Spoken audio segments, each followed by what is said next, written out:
मुझे याद है जिस दिन मुझे ज़ेनोगा मिली थी उसके अगले दिन सुबह मैंने ये डिसाइड किया था कि अब मेरी लाइफ ज़ेनोगा के चारों तरफ घूमेगी।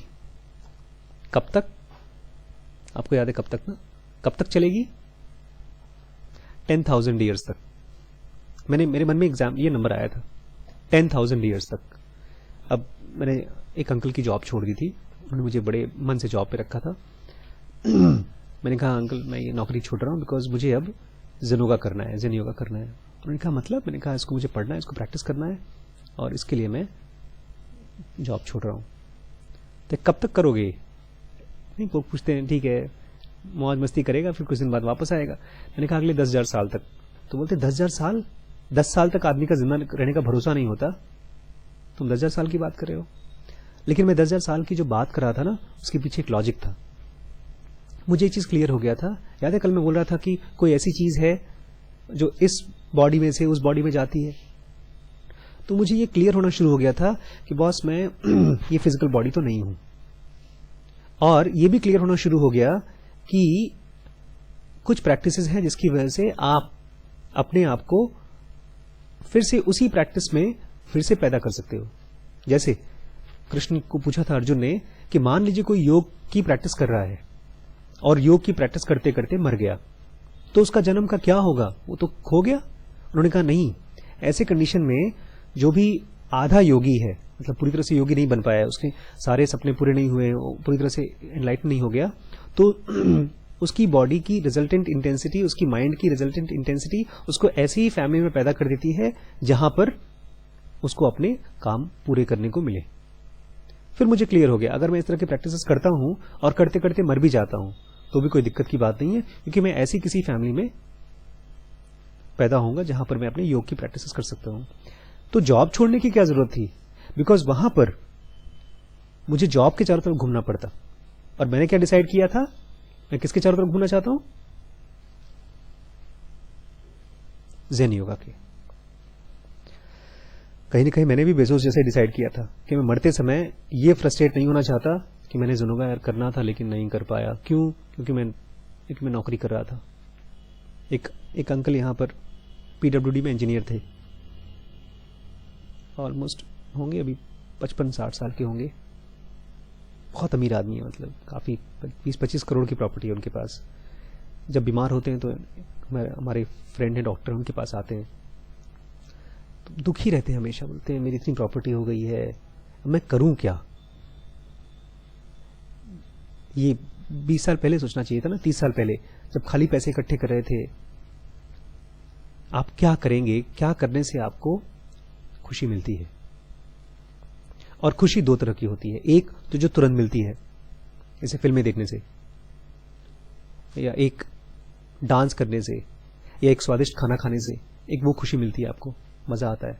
एक होता है जो खुशी काम करने के बहुत टाइम के बाद मिलती है। जैसे आज अगर मैं इंग्लिश पढ़ पाता हूं और इंग्लिश की बुक समझ पाता हूं तो मुझे बड़ी खुशी मिलती है, क्योंकि मैं एक चीज को समझ रहा हूं। लेकिन मेरा कजिन है, उसको अंग्रेजी नहीं पढ़ने में आती, तो इसलिए वो एंजॉय नहीं कर पाता इंग्लिश की बुक्स। लेकिन ये मजा मैं उसको कैसे दूं? ये हलवा तो है नहीं कि मैं उसको दे दूं तुम भी खा लो। और इस मजे के लिए काफी टाइम लगता है। मतलब मैंने एमबीबीएस के दौरान बुक्स पढ़ना शुरू किया था जो कि बाहर की बुक्स है, कोर्स की बुक नहीं है। वो था 2001 से लेकर के अभी तक कितना टाइम हो गया? 2016।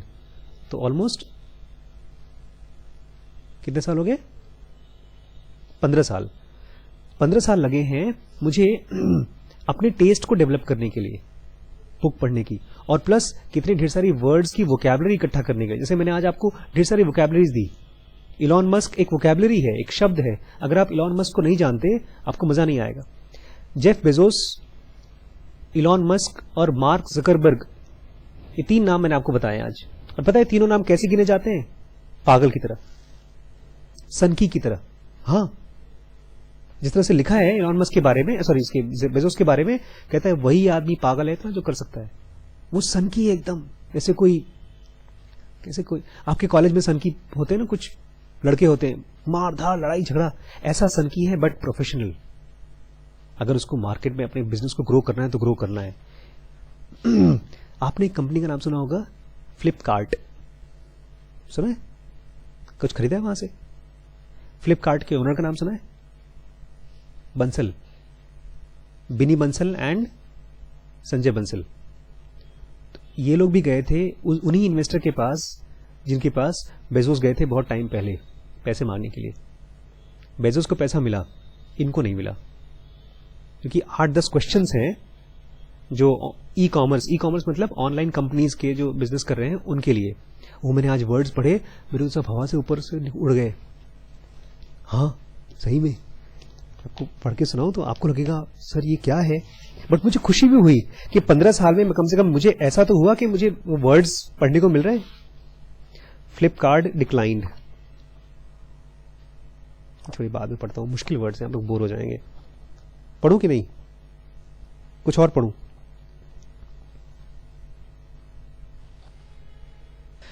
जो चीजें एक इन्वेस्टर आया था और इधर से ये लड़का आपस में डिस्कस कर रहे हैं।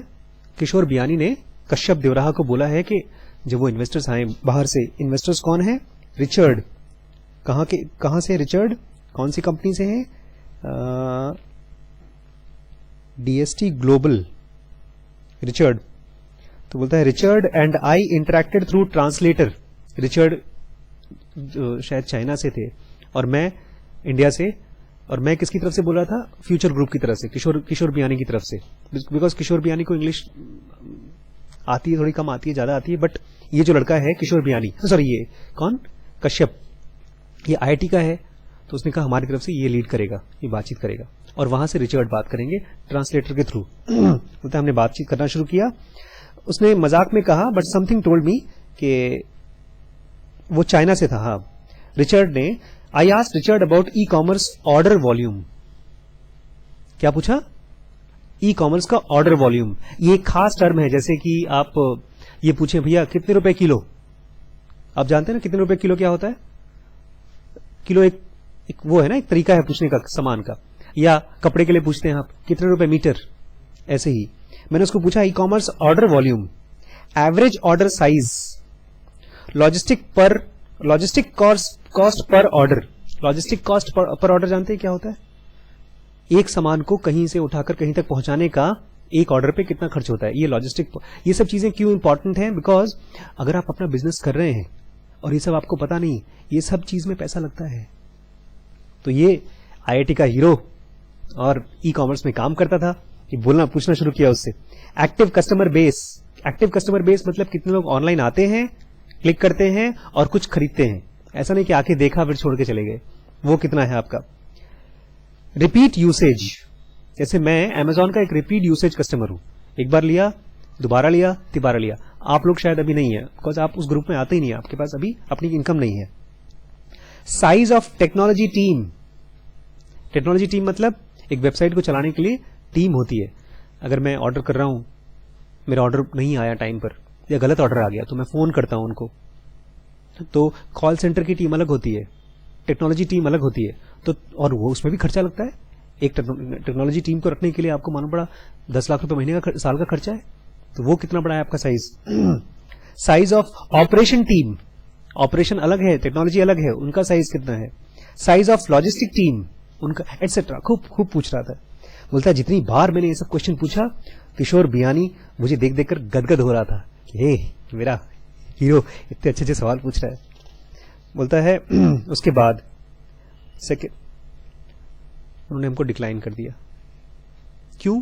बिकॉज उनका सेकेंड नंबर का जो मार्केट का कंपनी था वो हमारे पूरे मार्केट से बहुत बड़ा था। उनको लगा कि अभी यहां घुसने का टाइम नहीं है। ये सब जब मैंने पढ़ा, ये मैं क्यों समझ पा रहा हूं, और मैं ये सब मैं पढ़ रहा हूं, और ये ही सब है जो मैं परीक्षित को बताता हूं। कौन परीक्षित?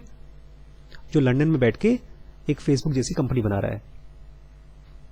जब मैं उसको बताता हूं तो वो भी उसको समझ पाता है, लेकिन कहां से समझ पा रहा है? पिछले 15 साल में इसका टेस्ट डेवलप हुआ है। अगर ये डेवलप ना हो तो दूसरा कुछ टेस्ट डेवलप होगा। वो कौन सा? अरे अमिताभ बच्चन की अगली पिक्चर कौन सी आ रही है? अरे शाहरुख खान की पता है बेटी की शादी होने वाली है, या अंगूरी को देखा था, अंगूरी की शादी हो गई है। अंगूरी को जानते हैं आप? नहीं जानते? भाभी जी घर पे हैं? नहीं सुना? टीवी देखती नहीं तू? अरे वाह, वेरी गुड, देखती है। कोई टीवी का कैरेक्टर याद है? कोई कैरेक्टर? मेरी बहन को रोडीज बड़ा पसंद है। तुझे रोडीज पसंद है? या तो ये आते हैं ना बिग बॉस, कौन है बिग बॉस में, ये सब चीजें आपके दिमाग में घर करेंगी, आप इसी के बारे में और खोज करोगे और जानना चाहोगे। फिर आप एक ट्रेन मिस कर जाओगे। ट्रेन कौन सी? इस तरह की ट्रेन। बिकॉज ऐसा नहीं है कि आप नहीं कर सकते एक बड़ा काम, एक बहुत मीनिंगफुल काम आप भी कर सकते हैं, लेकिन आपने क्यों नहीं कर रहे हैं? क्योंकि उस समय आप क्या कर रहे थे? हमारे भाई साहब हैं, उनके बारे में याद है? परसों डिस्कस कर रहे थे, जो मुझसे 8 साल बड़े हैं, उनको जॉब नहीं मिल रही है। उनके बारे में हमारे पूरे खानदान में फेमस है कि अमिताभ बच्चन में के घर में पोती कब होगी उसकी खबर उनको है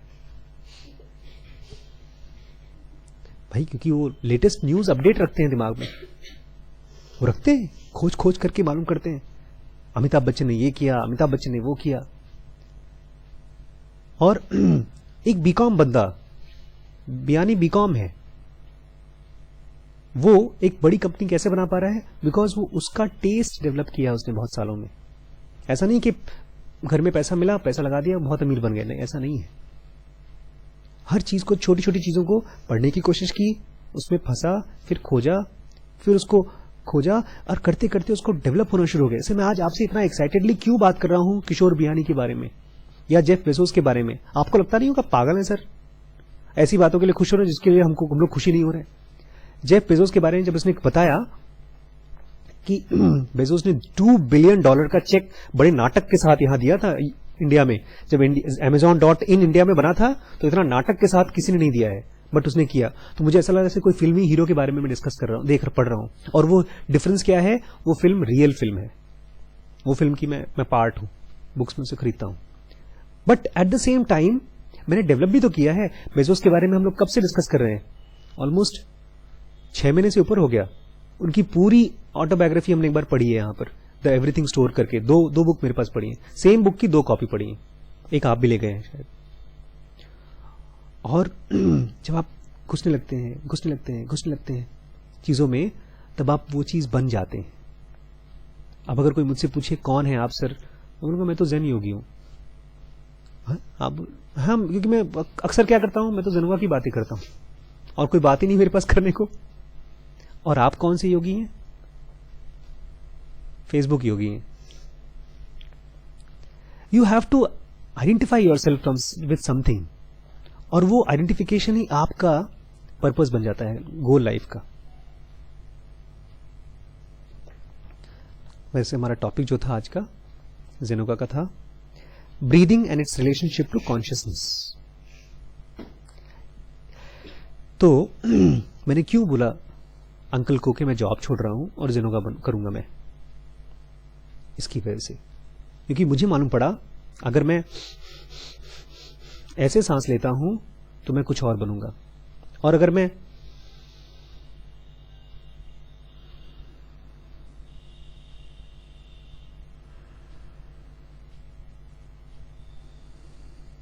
ऐसे सांस लेता हूं तो मैं एकदम ही कुछ और बनूंगा। इन दोनों में डिफरेंस क्या था? फ्रीक्वेंसी का। एक में फटाफट सांस लिया और एक में धीमे धीमे। लेकिन मैं कब तक लंबी लंबी गहरी गहरी सांस ले सकता हूं? कभी तो मैं नॉर्मल सांस लूंगा नहीं। ज़ेनुका ने एक और सीक्रेट बताया कि कैसे मैं 24/7 गहरी सांस ले सकता हूं। अगर आप 24/7 अपनी सांस को गहरी कर लें तो आप एक ही लाइफ में शायद 15-20 लाइफ का प्रोग्रेस कर सकते हैं। 15-20 लाइफ, एक लाइफ में आप बहुत मेहनत कर करके शायद अमीर बन जाएं, या बहुत मेहनत कर करके आप एक मिडिल क्लास फैमिली बन जाएं। गरीब आदमी था, मिडिल क्लास बन गया। लेकिन कॉन्शियसनेस का जब जंप होता है, कॉन्शियसनेस का जंप मतलब अनइमेजिनेबल जंप, ऐसा इमेजिन नहीं कर सकते। अभी ठीक है, आप 12th पास हैं, आपने इंजीनियरिंग कर ली, उसके बाद आप ये सोचेंगे ना 30-40-50 हजार की नौकरी लग जाए, एक मेरा अपना फ्लैट हो जाए, उसमें टीवी हो, एक अपनी कार हो। ये है जो इमेजिनेबल जंप है। लेकिन कॉन्शियसनेस का जंप जो है वो इमेजिनेशन के बियॉन्ड है। मुझे भी नहीं लगता था कि पॉसिबल है, लेकिन जब योग वशिष्ठ को पढ़ा तो लगा कि यार खोजने लायक चीज है वो कॉन्शियसनेस का जंप। और जब जिनोगा को पढ़ा तो पता चला कि पॉसिबल भी है कॉन्शियसनेस का जंप। और कॉन्शियसनेस का जंप आता कैसे है? ब्रीदिंग चेंज करके। बोलता है दुनिया में हर चीज ब्रीथ करती है, पेड़ पौधे समंदर नदियां, ये सब कुछ ब्रीथ करती हैं, धरती भी ब्रीथ करती है और हम भी ब्रीथ करते हैं, लेकिन अलग अलग चीजों का ब्रीदिंग का फ्रीक्वेंसी अलग अलग है।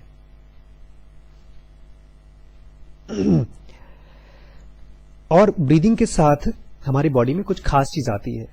और ब्रीदिंग पता है कौन कौन से मसल्स कराती है हमारे बॉडी में? एक तो यहां पर मसल्स हैं, कौन सी मसल है? उनको ब्रीदिंग मसल्स बोल दीजिए। रिब केज होता है, यहाँ पे हड्डी, ये रिब्स होती हैं और उसके बीच में मसल्स होते हैं। और हमको लगता है जब सांस लेते हैं तो यही मेन मसल होगी, बट एक्चुअली मेन मसल नहीं है। मेन मसल कौन सी है? डायाफ्रैग्म। बीच में जी ग है, बोलिए एक बार, डायाफ्रैग्म। क्या है? डायाफ्रैग्म। फिर से बोलेंगे। ये उसकी तरह है, कड़ाही की तरह या एक तवे की तरह। वो दिखता भी नहीं, आपके पेट के और छाती के बीच में होता है डायाफ्रैग्म, ऐसा बड़ा सा।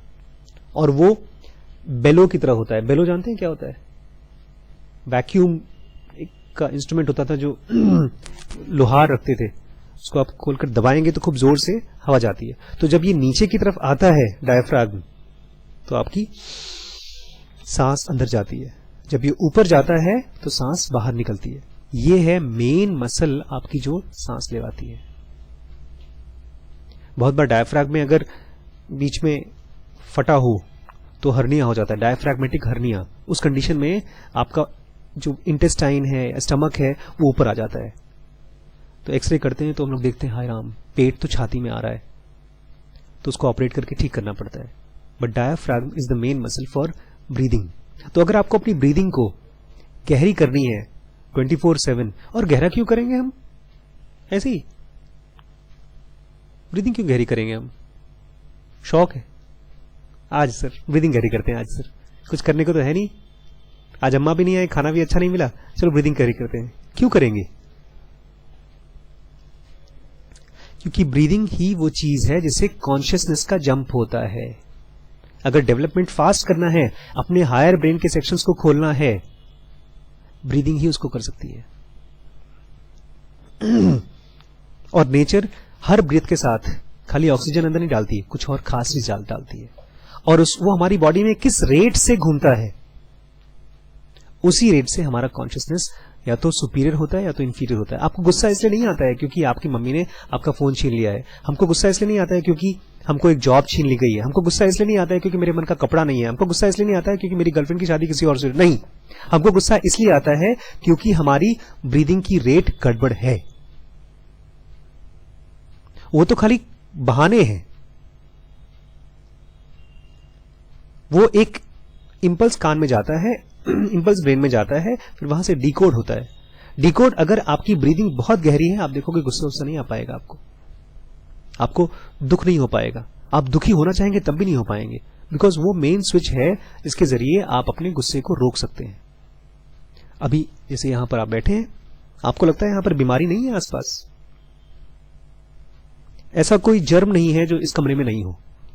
टाइफॉइड, मलेरिया, ट्यूबरक्लोसिस, हर बीमारी का जड़ यहां पर है। फिर भी हम बीमार नहीं पड़ रहे। क्यों? क्यों? अरे सर आपने तो डरा दिया, यहां सही में आपके कमरे में है बीमारी है। क्यों नहीं बीमार पड़ रहे हम लोग?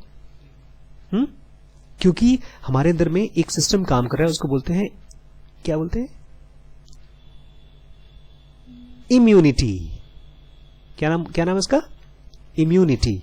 और वो इम्यूनिटी जो है वो 24 आवर्स बीमारी से लड़ाई करता रहता है। जिस समय इम्यूनिटी डिस्टर्ब हुआ, कि आपको सर्दी हुई या खांसी हुई या बुखार हुआ या मलेरिया हुआ, किसी भी वजह से वो डिस्टर्ब हो जाए, बहुत सी चीजें डिस्टर्ब करती हैं। जैसे आप बहुत परेशान हो, या आप बहुत दुखी हो, या आपके मन में डिप्रेशन आ गया हो। इम्यूनिटी खराब करने वाला एक बहुत बेकार बीमारी का नाम बताइए।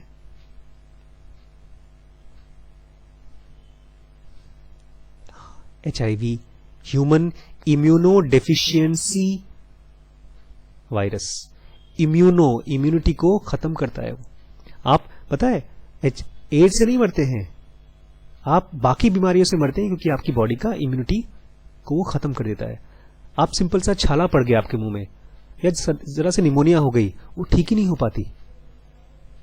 और वो तो ठीक है, इम्यूनिटी काम करती है, लेकिन जो हमारा ब्रीदिंग है वो हमारे इमोशंस की इम्यूनिटी है, और उसके पीछे हमने कभी काम ही नहीं किया। वो अपने आप काम नहीं करती, उसको हमको कॉन्शियसली गहरा करना पड़ेगा, तब जाकर के आपके आसपास कोई भी कंडीशन हो आपको डिस्टर्ब नहीं कर पाएगी। कोई भी देवता ऐसे नहीं बन जाता है, कोई भी महान ऐसे नहीं बन जाता है। उसने अपने आप को इस लायक बनाया है कि आसपास की प्रॉब्लम उसको डिस्टर्ब न करे। क्यों जेफ बेजोस या एलॉन मस्क एक ही अकेला होता है? क्योंकि उसने अपने आप को इमोशनली बहुत स्टेबल बनाया है।